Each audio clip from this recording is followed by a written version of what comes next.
Money FM 89.3. Best of breakfast. Morning Shot. Yes, welcome to Morning Shot with me, Audrey Seek, and Emaad Akhtar. Now, authorities in Singapore are exploring the use of technology to autonomously disrupt websites used for scams and malicious cyber activity. This comes amid an increasingly complex threat landscape, with criminals exploiting technology like AI to carry out more sophisticated crimes and target more victims. Currently, the government is using the Scam Analytics and Tactical Intervention System, which was jointly developed by GovTech and the Home Team's Science and Technology Agency, HTX, to hunt down and disrupt scam sites with the use of AI and machine learning. Moving forward, that system is set to be expanded to disrupt other scam enablers such as payment channels and mobile numbers. HTX will also hire and train 300 people for an AI workforce by the end of this year. For more on this, we're joined by Benjamin Ang, Senior Fellow and Head of Center of Excellence for National Security. He's also the Head for Digital Impact Research at the S. Rajaratnam School of International Studies. Benjamin, thanks for joining us. Good morning. Thanks for calling me. Yeah, good morning. Going back to basics here, Benjamin, how challenging is it to hunt down scam sites, especially as the online world grows increasingly more complex? Are there specific features that would give the game away? Well, let me give you an example, right? It was about 5-6 years ago, before the pandemic. I was having breakfast with a friend who's a cyber threat hunter and say, "Why do you look so tired?" Well, he spent the whole night running these programs to go and search the whole web for fake websites, fake DBS or CPF or IRAS or UOB websites. It took the whole night and it came up with so many entries that they just took so long to sort through them, which were the fakes. And now the scale has just gone completely out of control because of all the generative AI sites that you can create a fake website so easily. And also because you're not just looking for bank or government websites now. You read some of the stuff, you can hide a dangerous download in any kind of fake website, which makes it look like maybe you're downloading your shopping things or downloading any e-commerce stuff. So how do you tell? How would one human being go through thousands of fake websites? You need AI for that. Yeah, so it certainly seems like the government is putting in a lot of effort, going all in on AI to help fight scams. So in your view, Benjamin, how effective are these AI-driven systems? And could this be the game changer in tackling cybercrime? Well, game changer is a tough word because the game is always changing. The attackers are changing the game every day, so the defenders also have to take whatever tools. And if the attackers are using AI, then as defenders, we have to use AI as well, And what about the goalkeepers then?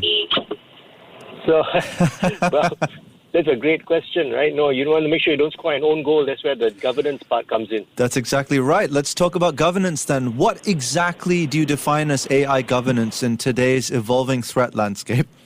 Okay. And how challenging is it to have it formalized as legislation in some way? I think if we want to narrow it down to this particular situation, governance here we're talking about is governance of how the tools are being used. And you got to realize that when we start having tools like this, it's got the power to search millions of websites, and it's also got the power of flagging, right? So you've got to have a proper governance internally by the people who are using this so that you don't end up falsely blocking or wrongly blocking legitimate websites and ruining people's businesses or lives. And also, if there's anything that is mistakenly hit, then there's a right of recourse or a way to appeal and say, hey, no, that's my legitimate site, it's not a fake. And also to make sure that the people who are using it don't abuse it, or if anyone abuses it, then they are severely punished. Just like, we've seen before cases where if somebody who uses the thing for their own personal gains gets caught and they get prosecuted for it.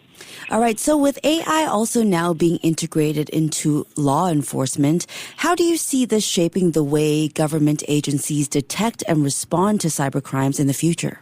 I think this is just going to get more and more because you're going to need to speed up, you're going to need to power up, you need to really boost the capabilities. And there's, at the same time also, it's a great power. And then with great power comes great responsibility. That's exactly right. Well put, Benjamin. Now, we've talked a lot about monitoring, regulation of online sites that could be misused by scammers. So shifting our focus to keeping AI in check as well. In the context of regulating autonomous technologies, what kind of mitigation should be put in place to ensure they don't unintentionally cause harm or overstep legal boundaries? I'm going to say this applies not just to this instance, but anybody using AI, you got to make sure that you have strict rules for the use of it in gathering your info. You don't gather info you're not supposed to get. For how you store and protect the data, because once you've got it, it's a big target. And also for procedures to be followed before you take any action. Like, don't just rely blindly on the AI and you might make the wrong decision. Then you also need to give people who are affected the right to appeal or to get help. Yeah, have you witnessed any cases that have unintentionally caused harm? I think we've seen overseas where people are wrongly flagged if they're sentencing, they were flagged as probably more dangerous cases, and then they're given heavier sentences. That's in overseas, not in Singapore. And so, that's pretty serious, right? So you don't want that to happen. Yeah, whether in Singapore or abroad, as with any technology, AI systems too are not foolproof. So how important is human oversight in these automated systems, and how can we ensure accountability when AI does make a mistake or makes these autonomous decisions? At the end of the day, human beings still have to be responsible. Human beings have to be accountable. Yeah.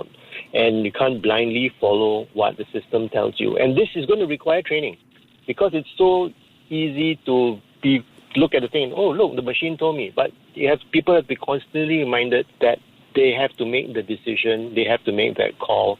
And at the end of the day, also anybody who's wrongly affected has to have the right to recourse.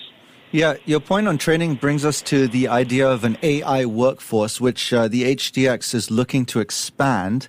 Can you help us understand what exactly an AI workforce is and what skills and expertise are going to be most crucial to support Singapore's evolving cybersecurity landscape? Oh, here I'm going to plug the AI apprenticeship program, AIAP from AI Singapore.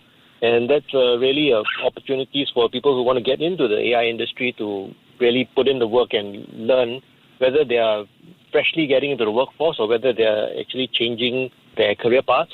Yeah, that's a good way to learn all the AI skills I needed. But also, there's domain-specific skills because you need to understand the particular industry or field you're in. So in the case of policing, you need people who actually understand policing and law enforcement so that they know the kind of problems that they need to solve and translate that into an AI question.